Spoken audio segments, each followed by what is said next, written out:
recent studies show that 3.5% of teens admitted to using steroids at least once. It may not seem like a big number, but it's a 67% increase on the same study that was done in 1991.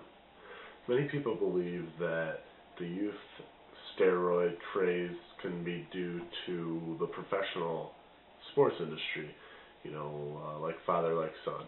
We see players like Barry Bonds, who is breaking records, but is constantly being under steroid scrutiny, and Marion Jones, who had to give back her 4 or so gold medals that she won in the Olympics because she tested positive for steroids. And even the 2007 Tour de France winner had to give back his earnings or gold medal or his award because he tested positive for steroids.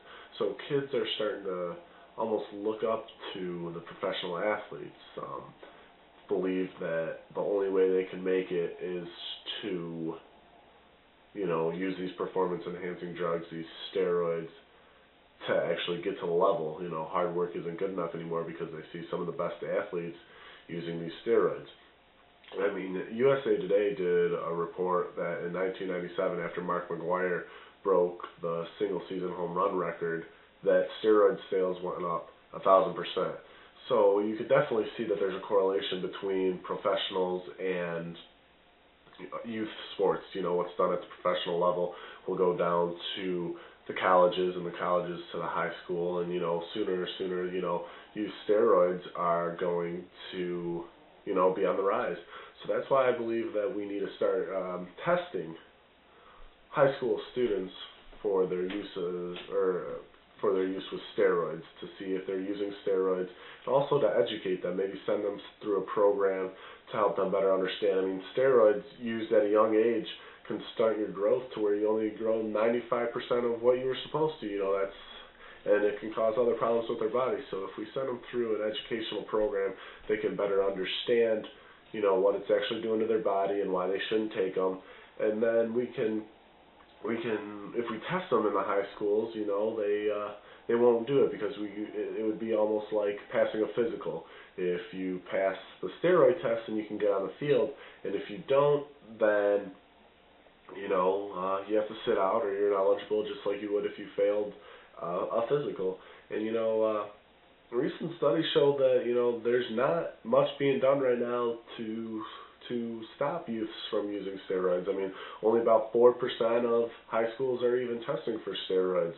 So I mean, that's not a lot of schools at all to catch the amount of users that are possibly out there.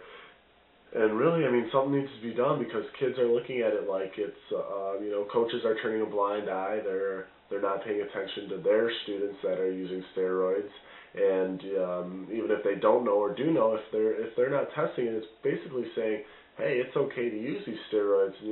That's something we don't need. I mean, the professionals are already getting a bad rap and already tainting the game. You see with Barry Bonds' home run records that people want to put asterisks by it and things like that, and no one can believe the game to be true anymore. They don't know if it's on sheer talent or whether or not, the steroids have anything to do with it.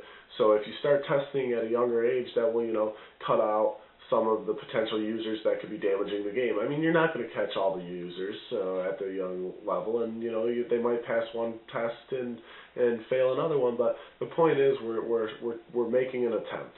We're trying to stop it at a younger age so it doesn't totally ruin the game and the integrity of the game, because you always want a fair playing field. And with steroids, one guy might work his butt off, but the other guy who used steroids might be able to go a little longer.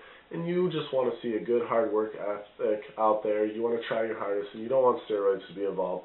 So if you send the kids through an educational program, that definitely gives them, the understanding on why they shouldn't use steroids. And if you test for steroids, then that's telling the kids that it's wrong, and they'll definitely think twice before trying steroids or even using them. So, I mean, if you have any questions, you should definitely go to www.aap.org/family/steroids. They give you a lot of information if you're a user, if you just want to know more about it. And if you think like me and you think that the high school should, test and should do something about it, you should contact your local athletic director or even the state representative for your high school sports, because it's definitely a problem that's growing, but it's definitely a problem that something needs to be done about.